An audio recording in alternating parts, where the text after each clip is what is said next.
Hello दोस्तों, स्वागत है आपका अपने YouTube चैनल ऑनलाइन तैयारी क्लासेस में। और दोस्तों, जैसा कि आप लोग जानते हैं, हमने अपनी एनवायरमेंटल इंजीनियरिंग की सीरीज स्टार्ट की हुई है, जिसमें हमने वाटर क्वालिटी पैरामीटर स्टार्ट किया था सबसे पहले। और अपनी पिछली वीडियोस में हमने फिजिकल क्वालिटी पैरामीटर्स और अपने केमिकल क्वालिटी पैरामीटर्स कंप्लीट कर लिए थे।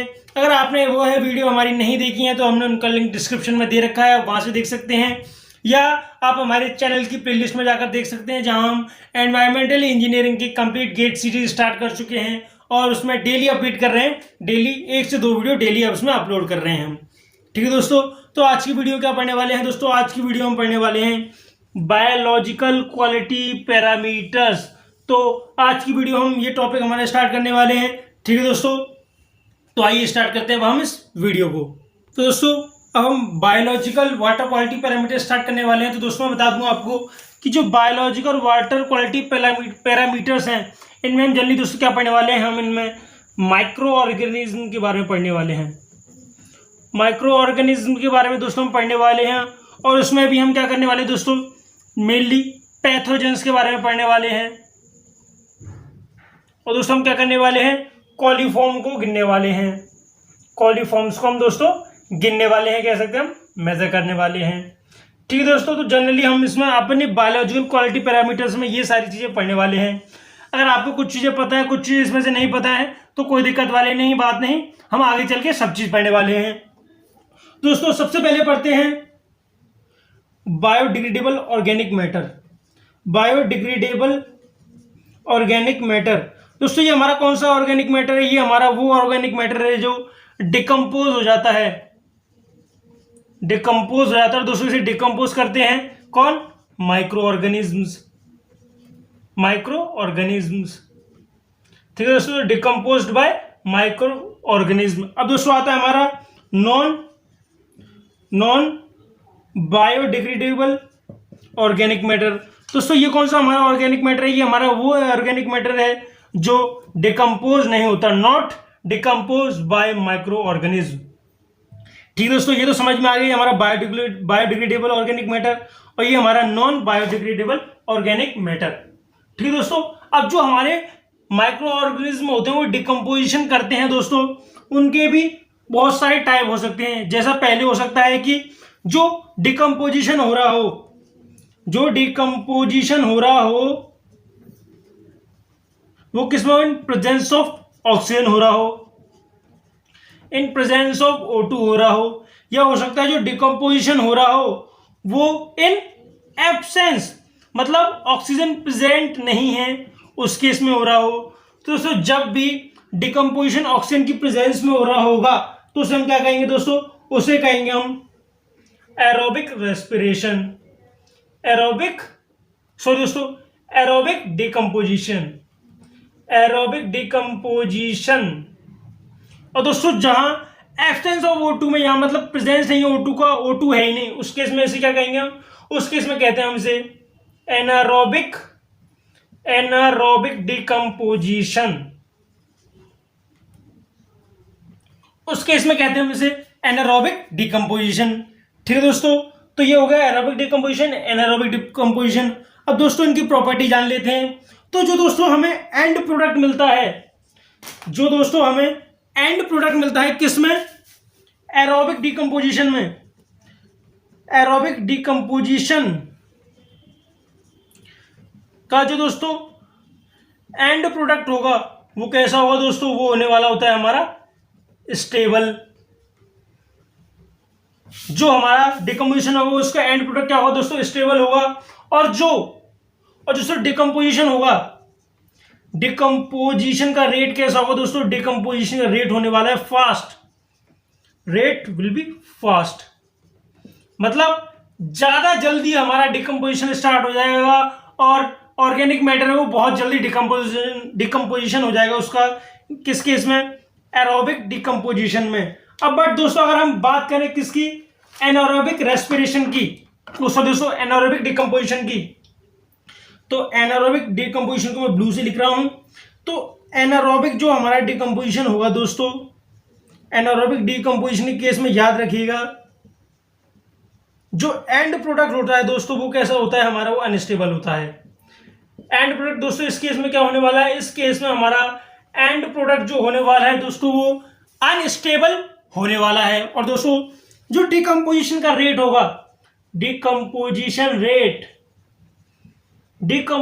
का रेट होने वाला है दोस्तों विल बी स्लो, यानी यहाँ डिकम्पोजिशन होगा तो सही, बट उसकी रेट बहुत धीरे होगी, बहुत धीरे धीरे डिकम्पोजिशन होगा। अब एरोबिक डिकम्पोजिशन के एग्जांपल की बात करें तो एरोबिक डिकम्पोजिशन का हमारा एग्जांपल हो सकता है दोस्तों, क्या निकल सकता है इसमें जो हमारा एंड प्रोडक्ट मिलेगा वो क्या हो सकता है, सल्फेट हो सकता है, SO4-।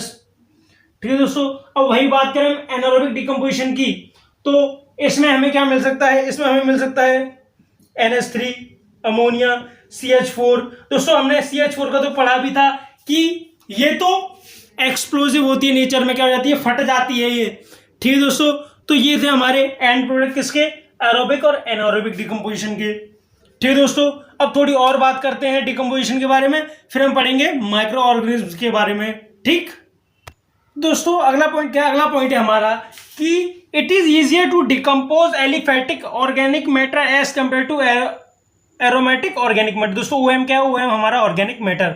दोस्तों ये क्या कह रहा है कि अगर डिकम्पोजिशन की बात करें तो जो डिकम्पोजिशन होगा पहले एलिफेटिक ऑर्गेनिक मैटर का होगा। दोस्तों ये कौन सी मैटर है हमारे, एलिफेटिक।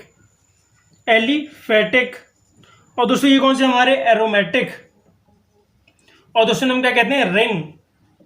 दोस्तों रिंग वाले स्ट्रक्चर होते हैं और चेन वाले स्ट्रक्चर होते हैं, उसमें जो हमारे चेन वाले स्ट्रक्चर होते हैं उनका डिकम्पोजिशन पहले होता है एज कंपेयर टू हमारे रिंग वाली हम कह सकते हैं एरोमेटिक। क्यों, जो बॉन्ड स्ट्रेंथ की बात करें हम, जो इनके कार्बन्स के बीच में आपस में बॉन्ड होता है तो वो दोस्तों किस में ज्यादा होता है, वो हमारा एरोमेटिक में ज्यादा होता है। एरोमेटिक हमारा ज्यादा मजबूत बॉन्ड बनाता है, इसलिए हमारा एलिफेटिक का डिकम्पोजिशन पहले होता है एज कंपेयर टू एरोमेटिक। ठीक है दोस्तों, तो ये तो हो गया हमारा डिकम्पोजिशन। दोस्तों बात करते हैं टाइप्स ऑफ माइक्रो ऑर्गेनिज्म जो हमारे लिए काम आने वाले हैं हमारे एग्जाम में। दोस्तों माइक्रो ऑर्गेनिज्म को हम दो पार्ट में डिवाइड कर रहे हैं, जिसमें पहला होने वाले हमारे हार्मलेस माइक्रो ऑर्गेनिज्म। और दोस्तों दूसरे कौन से होने वाले हैं, दूसरे होने वाले हैं हमारे disease causing micro organism. Disease causing micro organisms. अब दोस्तों याद रखिएगा डिसीज कॉजिंग माइक्रो ऑर्गेनिज्म जो होते हैं हमारे, उन्हें हम क्या कहते हैं, उन्हें कहते हैं हम पैथोजेंस। इन्हें क्या कहते हैं हम, पैथोजेंस। तो दोस्तों हार्मलेस माइक्रो ऑर्गेनिज्म से हमें कुछ नहीं करना, हमें इनके कुछ नहीं पढ़ना, बट यहां हमारे लिए इंपॉर्टेंट होने वाला है डिसीज कॉजिंग माइक्रो ऑर्गेनिज्म, या हम कह सकते हैं उन्हें पैथोजेंस, PATHOGENS, पैथोजेंस। हम तो हमें यहाँ पैथोजेंस के बारे में पढ़ना है और हम यहाँ इन्हें काउंट करने वाले हैं और सीखने वाले कि हम इन्हें किस तरीके से काउंट करते हैं। ठीक है दोस्तों, तो पढ़ते हैं पैथोजेंस के बारे में। तो दोस्तों जैसा कि हमने बताया था आपको, हम पैथोजेंस के बारे में स्टडी करने वाले। हम पैथोजेंस को मेजर करते हैं कि हमारे वाटर सैंपल में कितने होने वाले हैं, क्यों, क्योंकि हमारे डिसीज कॉजिंग माइक्रो ऑर्गेनिज्म है। तो दोस्तों इस केस में याद रखिए कि जो पैथोजेंस होते हैं ना, इनको मेजर करना बहुत ही डिफिकल्ट है हमारे वाटर सैंपल में। Its measurement is difficult in water sample, so we measure coliform in water sample. दोस्तों जो पैथोजेंस होते हैं ना, उनका साइज बहुत छोटा होता है, तो इनको मेजर करना बहुत डिफिकल्ट होता है। तो पैथोजेंस की जगह हम अपने पानी में क्या मेजर कर लेते हैं, कॉलीफॉर्म, और वही हमारा इक्वल हो जाता है किसके, पैथोजेंस के। ठीक है दोस्तों, अब हम पैथोजेंस दोस्तों कॉलीफॉर्म क्या रहने क्यों मेजर करते हैं। दोस्तों जो कॉलीफॉर्म होते हैं ना, ये हार्मलेस माइक्रो ऑर्गेनिज्म होते हैं, बट जो इनका साइज जो होता है वो बड़ा होता है पैथोजन से। Harmless micro organisms but bigger in size as compare to pathogens. दोस्तों इनका साइज जो होता है वो पैथोजन से बड़ा होता है, बट इनकी सर्वाइवल कंडीशन दोनों की सेम होती है। तो हम मानते हैं कि हमने अगर कॉलीफॉर्म गिन लिए तो हमने पैथोजेंस गिन लिए। अब दोस्तों it's presence and absence indicates absence is presence and absence indicates presence presence and absence of pathogens. तो दोस्तों अगर हमने अपने पानी में पता कर लिया कि कॉलीफॉर्म प्रेजेंट है या एब्सेंट है, तो वो इंडिकेट करता है कि जो हमारा पैथोजन है ना वो भी प्रेजेंट है या एब्सेंट है। It's presence and absence indicates presence and absence of pathogens. और दोस्तों यहां हम तीन मेथड यूज करने वाले हैं, कॉलीफॉर्म को गिनने के लिए, जिसमें पहला होने वाला है हमारा मेम्ब्रेन फिल्टर टेक्निक, दूसरा होने वाला है MPN most probable number test, और तीसरा होने वाला है दोस्तों हमारा कॉलीफॉर्म इंडेक्स टेस्ट। तो दोस्तों हम ये तीन टेस्ट या तीन मेथड पढ़ने वाले हैं, किस लिए? अपने कॉलीफॉर्म को मेजर करने के लिए, हम कह सकते हैं पैथोजेंस को गिनने के लिए। ठीक दोस्तों, तो आइए देखते हैं one by one her method को। तो पहला मेथड है हमारा मेम्ब्रेन फिल्टर टेक्निक। तो दोस्तों ये हमारा पहला मेथड मेम्ब्रेन फिल्टर टेक्निक। दोस्तों इसमें क्या करते हैं, सबसे पहले हमने क्या किया, एक वाटर सैंपल लिया, अपना वाटर सैंपल लिया हमने, और ये क्या है दोस्तों, ये हमारे मान लीजिए ये हमारे कॉलीफॉर्म्स होने वाले हैं। अब दोस्तों अब क्या करेंगे हमने क्या किया, अपने इस वाटर सैंपल को एक स्टेराइल मेम्ब्रेन से पास कराया। हमने अपने इस वाटर सैंपल को स्टेराइल मेम्ब्रेन से पास कराया। दोस्तों स्टेराइल मेम्ब्रेन कौन सी होती है? स्टेराइल मेम्ब्रेन हमारी वो मेम्ब्रेन होने वाली है जो हमारी कॉलीफॉर्म को तो रोक लेगी, और दूसरे पार्टिकल या दूसरे माइक्रो ऑर्गेनिज्म में उसे इसके नीचे से चले जाने देती है, यानी कि सारे माइक्रो ऑर्गेनिज्म इससे पास हो जाएंगे और बचेंगे दोस्तों कौन से? सिर्फ कॉलीफॉर्म हमारे इस पे रिटेन हो जाते हैं। और हो सकता है दोस्तों दूसरे माइक्रो ऑर्गेनिज्म भी रह जाएं। ये तो वो हो गए जो कॉलीफॉर्म से छोटे होंगे दोस्तों, वो तो इसमें से पास हो जाएंगे, बट जो कॉलीफॉर्म से बड़े माइक्रो ऑर्गेनिज्म होंगे वो इसके साथ रुक जाएंगे। सही बात है ना। अब दोस्तों हम क्या करेंगे, जो हमारा कुछ बच जाता है माल पानी इस स्टेराइल मेम्ब्रेन के ऊपर, हम उसे डाल देते हैं किसमें? एक एम एंडोमीडियम में। अब दोस्तों एम एंडोमीडियम क्या है? तो दोस्तों एक एम एंडोमीडियम हमारा ऐसा मीडियम है जो न्यूट्रिएंट्स है, किसके लिए? Nutrients for coliforms. तो दोस्तों कॉलीफॉर्म के लिए न्यूट्रिएंट्स होता है, वो क्या करता है, कॉलीफॉर्म को तो जिंदा रहने देगा, और जो बाकी दूसरे माइक्रो ऑर्गेनिज्म होंगे, कोई से भी माइक्रो ऑर्गेनिज्म, वो इसमें सरवाइव नहीं कर पाएंगे। कॉलीफॉर्म इसमें सरवाइव कर जाता है, और जो दूसरे माइक्रो ऑर्गेनिज्म होंगे, अदर माइक्रो ऑर्गेनिज्म जो इस स्टेराइल मेम्ब्रेन में दोस्तों रुक गएंगे, वो इसमें क्या हो जाते हैं दोस्तों, इस एम एंडोमीडियम में मर जाते हैं, डाइड हो जाते हैं। ठीक है दोस्तों, तो इसलिए हम इसे एम एंडोमीडियम में रखते हैं। अब दोस्तों इसे हम एम एंडोमीडियम में कब तक रखने वाले हैं? तो दोस्तों हम इसे एम एंडोमीडियम में 20 आवर्स के लिए रखने वाले हैं। हम इसे कॉलीफॉर्म्स को अपने एम एंडोमीडियम में 20 आवर्स के लिए रखते हैं, और 20 डिग्री सेल्सियस पे ही रखते हैं। और दोस्तों 20 घंटे होने को, जैसे 20 घंटे खत्म होते हैं, हम इसमें अपने कॉलीफॉर्म गिन लेते हैं, और वही हमारे क्या जाते हैं, वही हमारे नंबर ऑफ पैथोजेंस हो जाते हैं। नंबर ऑफ पैथोजेंस किसके इक्वल हो जाते हैं? नंबर ऑफ कॉलीफॉर्म्स के इक्वल हो जाते हैं, जो कि हम इसमें एम एंडोमीडियम में 20 घंटे बाद 20 डिग्री सेल्सियस पे रखने के बाद हम गिन लेते हैं। ठीक है दोस्तों, तो यही है हमारा मेम्बर फिल्टर टेक्निक। तो सिर्फ मेंबर नहीं, मेम्ब्रेन है, यही है हमारा क्या, मेम्ब्रेन फिल्टर टेक्निक। ठीक है दोस्तों, अब आइए देखते हैं अपनी अगला टेस्ट, जो कि हमारा मोस्ट प्रोबेबल नंबर टेस्ट। तो दोस्तों ये हमारा अगला टेस्ट जो है हमारा मोस्ट प्रोबेबल नंबर टेस्ट, या हम कह सकते हैं एमपीएन टेस्ट। अब दोस्तों इसमें क्या होता है, पहले हम 10-10 ml की 3 टेस्ट ट्यूब लेते हैं। ये तीनों ही हमारी टेस्ट ट्यूब है दोस्तों, 10-10 ml की है। अब इसमें क्या करते हैं दोस्तों, हम 10 ml वाटर सैंपल लेते हैं। ये क्या है दोस्तों, वाटर सैंपल, जिसमें हमें चेक करना है कि इसमें हमारे पैथोजेंस कितने हैं, कॉलीफॉर्म्स कितने हैं। हाँ, ये इसमें हम वो वाला पानी भरते हैं पूरा 10 ml तक। अब दोस्तों इसमें क्या करते हैं, हम इस टेस्ट ट्यूब में से इसका 1% दोस्तों 10% यानी 1 ml पानी वाटर सैंपल का हम किस में डालते हैं, इस वाली टेस्ट ट्यूब में। तो दोस्तों इसमें 1 ml तो हमारा वाटर सैंपल होता है, और बचा कुचा 9 ml कौन सा होगा दोस्तों, ये होगा हमारा डिस्टिल्ड वाटर, यानी बिल्कुल साफ पानी, जिसमें कोई पैथोजेंस नहीं, कोई माइक्रो ऑर्गेनिज्म नहीं, कुछ नहीं, बिल्कुल साफ पानी होगा। अब दोस्तों हम क्या करेंगे, अब इस टेस्ट ट्यूब का 10% यानी कि 1 ml पानी हम इस टेस्ट ट्यूब में डालेंगे, यानी इसमें 0.1 ml तो वाटर सैंपल होगा हमारा, यानी ये होगा। और कितना 9.9 ml हमारा कौन सा होगा, हमारा डिस्टिल वाटर होगा, ये डिस्टिल वाटर होगा। ठीक है दोस्तों, हमने पहले इसका 10% इसमें डाला, फिर इसका 10% हमने इसमें डाला, यानी 1 ml इसमें से इसमें, और फिर इस वाली टेस्ट ट्यूब में से 1 ml तीसरी वाली टेस्ट ट्यूब में। अब दोस्तों हम क्या करेंगे, इन तीनों ही टेस्ट ट्यूब के 5-5 सेट्स निकाल लेते हैं, 5 सेट इसके, 5 सेट इसके, और दोस्तों 5 सेट हम इसके निकाल लेते हैं। अब दोस्तों अब हम क्या करेंगे, अब हम इन तीनों ही टेस्ट ट्यूब में 5-5 सेट निकाल लिए।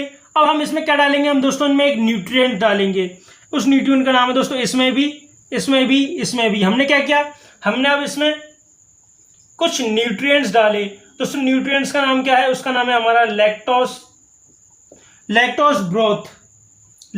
ब्रोथ। इस न्यूट्रिएंट का नाम है दोस्तों लैक्टोज ब्रोथ। ये लैक्टोज ब्रोथ क्या है दोस्तों, ये हमारा जो हमने इससे पहले वाले टेस्ट में एम एंडोमीडियम पढ़ा था ना दोस्तों, ये सेम वही है।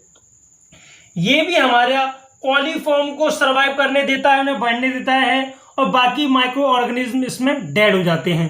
ठीक है दोस्तों, ये तो हो गया हमारा टेस्ट का सेटअप। अब दोस्तों अब क्या करने वाले हैं, अब हम इसे छोड़ देते हैं दोस्तों कितनी देर के लिए, हम इसे 40 आवर्स के लिए, T=48 आवर्स, 48 घंटों के लिए टाइम है दोस्तों, 48 घंटे टाइम के लिए, और कितने टेम्परेचर पर, टेम्परेचर 35 डिग्री सेल्सियस पर, 48 घंटों के लिए 35 डिग्री सेल्सियस पर लैक्टोज ब्रोथ जो कि एम एंडोमीडियम है हमारा एक, उसमें डालकर छोड़ देते हैं हम इन तीनों 15 टेस्ट, 5 सेट इसके, 5 सेट इसके, 5 सेट इसके, यानी टोटल 15 टेस्ट ट्यूब हम ऐसे ही छोड़ देते हैं।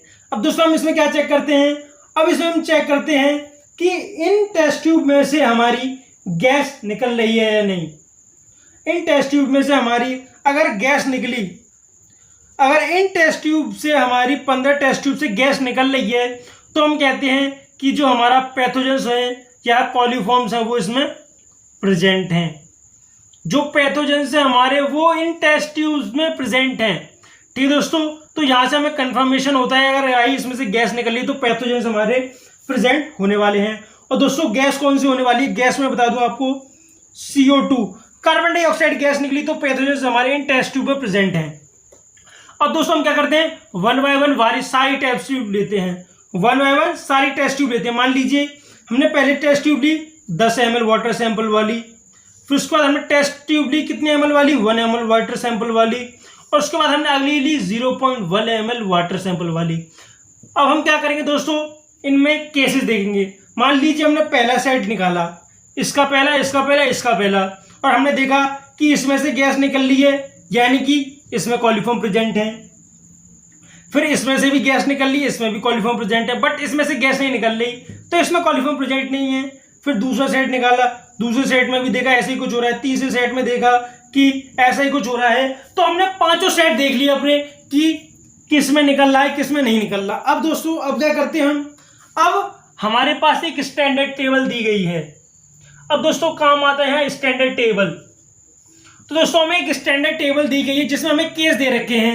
ये दोस्तों स्टैंड नहीं है, स्टैंडर्ड टेबल है। कौन सी टेबल है दोस्तों, मैं ब्लैक से लिख देता हूं, हाईलाइट होगा। फिर हमें दी गई है दोस्तों एक स्टैंडर्ड टेबल। स्टैंडर्ड टेबल में क्या दे रखा है, हमें केसेस दे रखे हैं कि अगर 5 सेट दे रखे हैं आपको, 5 और सेट में आपको ऐसा हो रहा है कि मिला नहीं मिला, कहीं मिला कहीं नहीं मिला, तो स्टैंडर्ड टेबल में हमें इसकी कैलकुलेशन दे रखी है। अगर आपको 5 सेटों में ऐसा फेरबदल हो रहा है, किसी 2 में मिल गया, 1 में नहीं मिला, फिर अगले सेट में क्या हुआ, 1 में मिल गया, दूसरे में नहीं मिला, तीसरे में मिल गया, अगले सेट में क्या हुआ, तीसरे में नहीं मिला, चौथे और दूसरे में मिल गया, पहले में नहीं मिला, दूसरे में मिल गया, तीसरे में नहीं मिला, तो 5 सेट की कैलकुलेशन स्टैंडर्ड टेबल में पहले से ही दे रखी है। अगर ये आपके ऐसे केस बन रहे हैं टोटल 5, तो वहां आपको एमपीएन नंबर उनने पहले से गिवन दे रखा है स्टैंडर्ड टेबल में, तो हम वहां से कह सकते हैं हमें कॉलीफॉर्म भी दे रखा है स्टैंडर्ड टेबल में। कॉलीफॉर्म हमें स्टैंडर्ड टेबल में दे रखा है, बस हमें क्या करना होता है, 5 सेट बनाने होंगे तीनों टेस्ट ट्यूब के, और जब हम इन्हें चेक करेंगे। ठीक है दोस्तों, तो ये था हमारा मोस्ट प्रोबेबल नंबर टेस्ट। अब पढ़ते हैं अपना अगला टेस्ट जो कि है हमारा कॉलीफॉर्म इंडेक्स टेस्ट। तो दोस्तों अगला टेस्ट है हमारा कॉलीफॉर्म इंडेक्स टेस्ट। दोस्तों मैं बता दूं आपको, कॉलीफॉर्म इंडेक्स टेस्ट ना तो ये पूछा जाता है ना कहीं पूछा गया है, फिर भी मैं आपको थोड़ा सा बता देता हूँ इसके बारे में। तो दोस्तों ये टेस्ट क्या है हमारा, the reciprocal of the smallest quantity of sample that gives positive B coli test. दोस्तों जब हम बी कॉली टेस्ट करते हैं, जो हमें उसका पॉजिटिव रिजल्ट मिलता है, तो क्या करते हैं दोस्तों, हम उसका रेसिप्रोकल कर लेते हैं, तो वो कहलाता है हमारा कॉलीफॉर्म इंडेक्स नंबर। और इस इंडेक्स नंबर से ही हमें क्या मिलते हैं, हमें कॉलीफॉर्म के नंबर्स मिल जाते हैं, हम मेजर कर लेते हैं, और दोस्तों यही कहलाता है हमारा कॉलीफॉर्म इंडेक्स टेस्ट। ठीक है दोस्तों, मैं बता दूं दोस्तों आपको, जो हमारा एमपीएन टेस्ट हुआ करता था और ये कॉलीफॉर्म इंडेक्स टेस्ट, दोनों ये दोस्तों ये टेस्ट अब दोनों ही नहीं होते हैं, अब सिर्फ एक ही टेस्ट होता है जो कि हमारा मेम्ब्रेन फिल्टर टेक्निक। ये लास्ट के दो जो टेस्ट हटा दिए हैं, क्योंकि इनमें टाइम ज़्यादा लगता था और दोस्तों ये बहुत महंगे पड़ते थे। ठीक है, तो सिर्फ अब कौन सा टेस्ट होता है, हमारा मेम्ब्रेन फिल्टर टेक्निक टेस्ट हमारा यूज होता है। अब दोस्तों कुछ बैक्टीरिया के बारे में पढ़ लें। तो पहला बैक्टीरिया होने वाला है हमारा आयरन बैक्टीरिया। पहला कौन सा होने वाला है, आयरन बैक्टीरिया। दोस्तों ये बैक्टीरिया कौन सा है दोस्तों, ये बैक्टीरिया दोस्तों क्या करता है, ये हमारे पाइप में छेद कर देता है, पिटिंग इन पाइप्स। और दोस्तों जैसे हम जानते हैं पाइप में क्या करता है दोस्तों, इनक्रिस्टेशन भी क्रिएट कर देता है, पाइप में जमा हो जाता है, क्यों, ये कोरोसिव होता है नेचर में। और दोस्तों क्या करता है, जब ये जो हमारा हमने पढ़ा था, जो हमारा आयरन होता है, जब वो H2O प्लस O2 के साथ रिएक्ट करता है तो क्या बना लेता है, एक पीपीटी बना लेता है, जो था हमारा FeOH2। तो ये हमारा एक पीपीटी फॉर्म कर लेता है जो हमारे पाइप में जमा रहता है, तो इनक्रिस्टेशन फॉर्म कर देता है। ठीक है दोस्तों, ये दोस्तों इनक्रिस्टेशन है, इनक्रिस्टेशन फॉर्म कर देता है हमारे पाइप में, मीन्स जमा हो जाता है, इकट्ठा हो जाता है। अब दोस्तों अगला बैक्टीरिया हमारा सल्फर बैक्टीरिया। दोस्तों सल्फर बैक्टीरिया क्या होता है, जब दोस्तों ये बैक्टीरिया सल्फर बैक्टीरिया, दोस्तों सल्फर बैक्टीरिया क्या है कि जब हमारा दोस्तों after metabolism it produces certain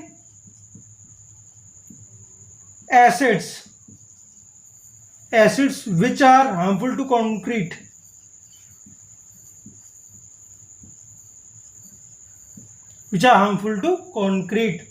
तो दोस्तों सल्फर बैक्टीरिया क्या है हमारा, दोस्तों सल्फर बैक्टीरिया होता है, ये क्या करता है दोस्तों, जनरली सल्फर को डिकम्पोज करता रहता है।